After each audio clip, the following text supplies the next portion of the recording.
We're changing the tie rod ends on this Ram pickup truck that we have sitting here behind me on the lift. The customer brought it to us saying that whenever they hit a bump in the road, something fairly significant, like maybe coming on or off of a really rough bridge, it felt like the steering wheel would kind of grab back and forth pretty aggressively, and at one point it even felt like they were going to almost lose control of the vehicle, and it was shaking in the road really bad. We usually call that death wobble, is kind of maybe the non-technical term that this situation is called.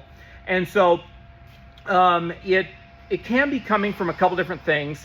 However, there are a few things that we can usually quickly narrow it down to. On this vehicle, it ended up being the tie rod ends. This vehicle, at least this particular year of Ram, it's been a little bit of a nightmare. It's a 2500, but instead of being able to just replace one tie rod on one side, which is what we generally do, we have to replace the complete assembly, which is the complete bar that goes all the way across, and then both tie rod ends. It ends up being much more expensive for the customer, unfortunately. However, I forgot to turn the camera on earlier when I was doing the diagnosis on this vehicle to kind of show you what it was doing, but I'm going to take you under there. I've got it down, and I'm going to show you the old tie rod assembly compared to the new one, and kind of show you what was going on, what was causing that issue. And it could be something you might encounter yourself if you have your vehicle and you're driving down the road, and especially when you're, like I said, you're hitting a bump, maybe on and off a bridge, something in the road, and you just get that really bad shake, or you feel like you're going to lose control.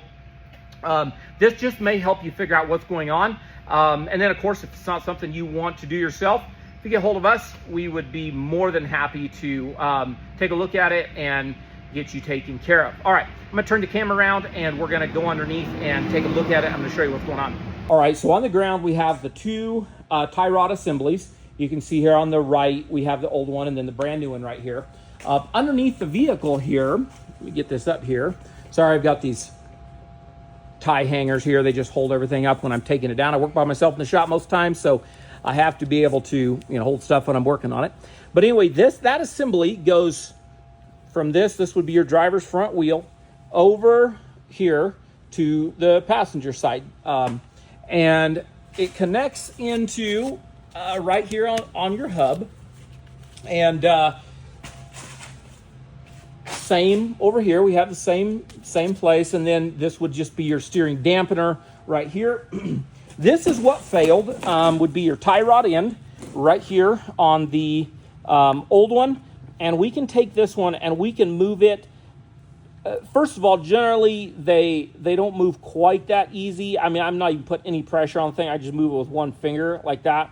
And then also the other thing that's even more concerning than that is the fact of when I do this, and I can't really do this one hand, but when I kind of make an arc out of it, I can feel spots that are ground down. And so there's kind of flats in there and they turn unevenly, which what happens, it allows this one wheel, and so this would be on the passenger side, to sit here and go like this, because that wheel is held nice and steady. Everything was tight, everything was good on that side.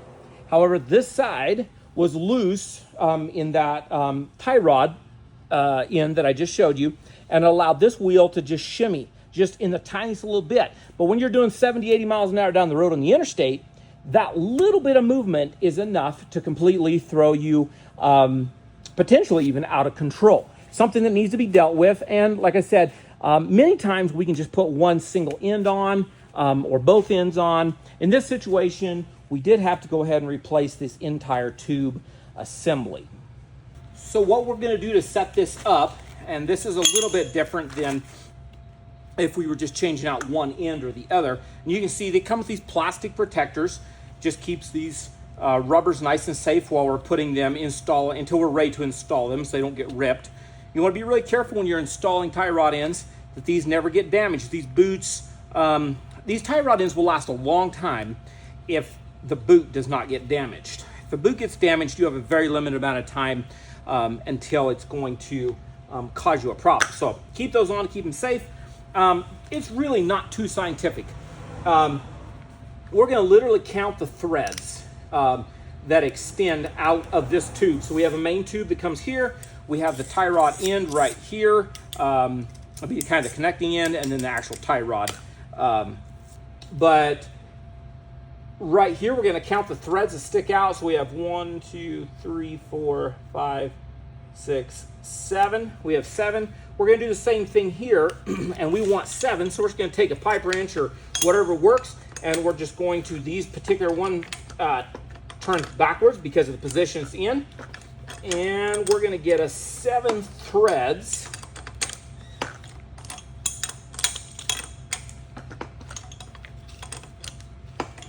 You can do this on the vehicle once it's in, but it's easier just to do it right here. I think. Well, I don't know. It's just kind of really personal preference. It's really not going to make much difference. So we're at 6. So we got to get a little bit more thread out.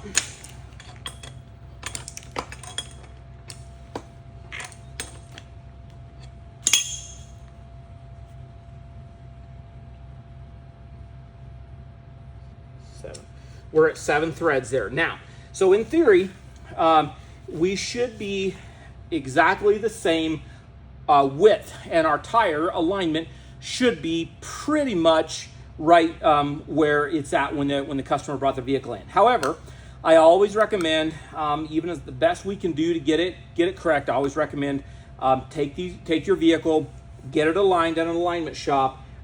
We do not do alignments here at Tripoli Auto, but take it, get it aligned, and that way, if you know, maybe this is a different brand, maybe there was a 1/16 of an inch in difference in tube length, and so even though I have the same threads, we could be off a little bit. By being off, you're going to get a toe in or toe out wear on your tire and just shorten the life of your tire. So that's how we get it adjusted. We're going to tighten up this band right here. If you can see, there's this band clamp. It goes around, and it just basically squeezes this tube over the adjusting nut, and it keeps that from being able to turn or pull out or anything like that. And then we're going to stick it up inside the vehicle. Okay, I've got the tie rod end assembly up here, and it's about ready to install. The one thing we're going to do right now, just before we're ready to install it, is we're going to just grab us a little wire brush like this, and we're just going to clean up this surface here right where the nut is going to seat to hold the tie rod in, and then down here underneath where the tie rod and the rubber and everything comes and meets the surface there. We're going to just clean that up so we're nice and clean. Don't really need to worry too much about the hole there because it had the old tie rod in it. So, you know, it really in theory shouldn't be anything in there.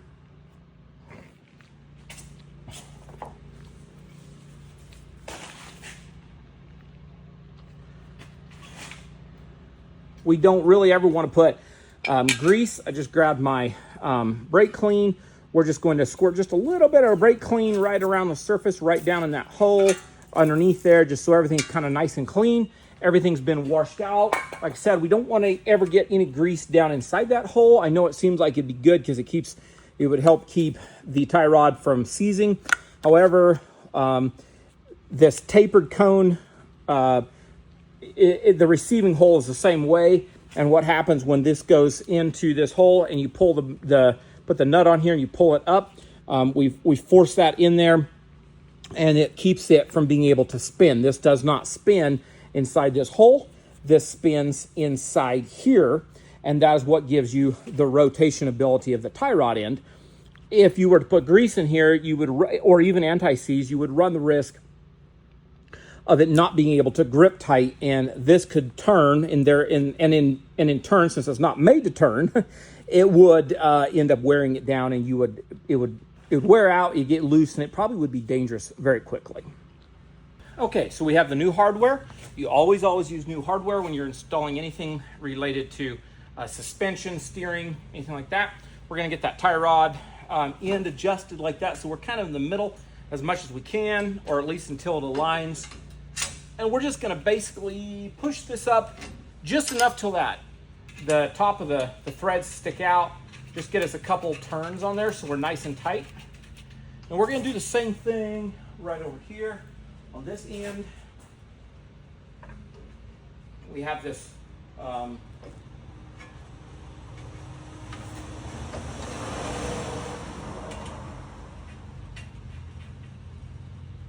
Okay, we're pretty much in there. Now we can get rid of these ropes and give us a little more room to work. And then the next step that we're going to take is, it's very critical on these kind of components that they're torqued correctly. So these two, the tie rod end nuts, and then your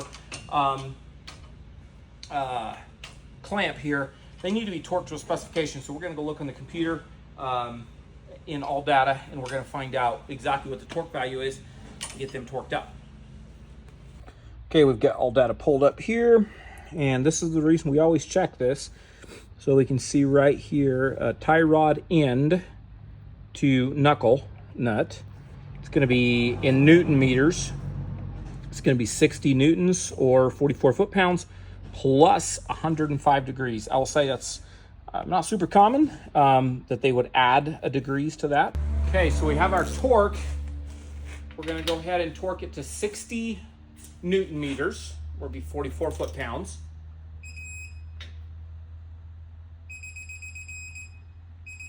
Okay, there we are. Now we're just going to change to our, so we can measure degrees or angle, torque angle. So we're set at 105 there. So this is a cumulative torque wrench. So all we have to do is just pull it until we get the buzzer, and we'll know we're at 105 degrees.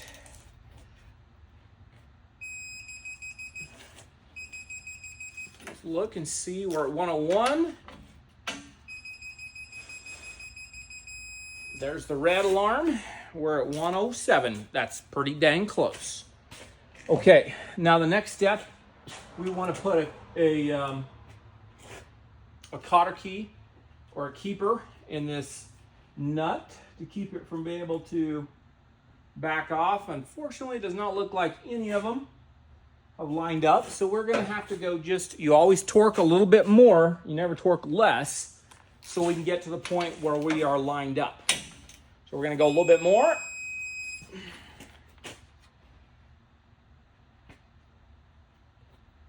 Yeah, I can see it starting to show up.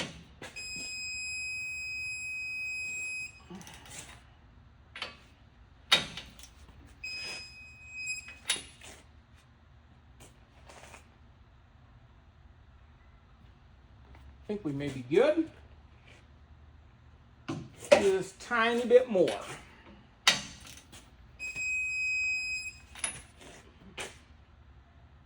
Okay.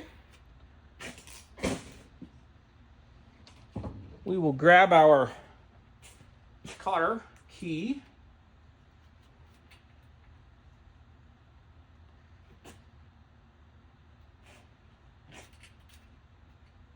And slide it in there, and we're going to bend it over, and this one will bend you always want to take your legs of the cotter key. I don't like to just give all of them a complete twist. It just makes it so much harder to get it out later. I like to take the longer leg, bend it back and up over the top, keeps it stabilized up there. You can take the bottom one and give it just a little bit of a tweak if you want to, but you really don't need to do too much. And then that one is locked on, and we're done. Then we will just simply move down there and get that one torqued up, and we'll be good. Well, there we go. That is a wrap on that vehicle. We are all put back together, back in the ground. The tires are on and torqued. The lug nuts are torqued. We're ready to go take a test drive, make sure everything checks out good. Don't anticipate any problems. And I believe this is going to get this issue resolved where the customer had the instability when driving down the road after hitting a bump. The shocks checked out good, all the stabilizers, suspension, ball joints, everything else was good. This really was the only thing that we found was loose. The unfortunate part, this tie rod assembly had been replaced, I believe, less than a year ago. There's not that many miles on this vehicle. More than likely, it was a cheaper assembly. You can buy parts. You can buy cheap parts. You can get them on Amazon. You can get them in Walmart. You can get them in, all the different online retailers. And you know what? A lot of times, unless they are name brand, suspension parts are just not worth the money. When you buy them cheap on Amazon or wherever you buy them at. So I only recommend buying a high quality, good brand. And then again, I don't even buy the cheap brands when I go to somebody like Moog or Napa, something like that. On Napa, I'm gonna only put Fleet on if I can, if that's an option. And on Moog, they sell Performer line, which is a higher end line, and they're pretty decent for the most part. Just reduce your problems of breakage or quick wear. So anyway, we're gonna go on a test drive. This vehicle should be good. Hey, I appreciate you taking the time to watch this video. If you haven't already, I really would appreciate if you would subscribe to our channel, like this video, just helps out the YouTube algorithm. And until next time, thanks for watching.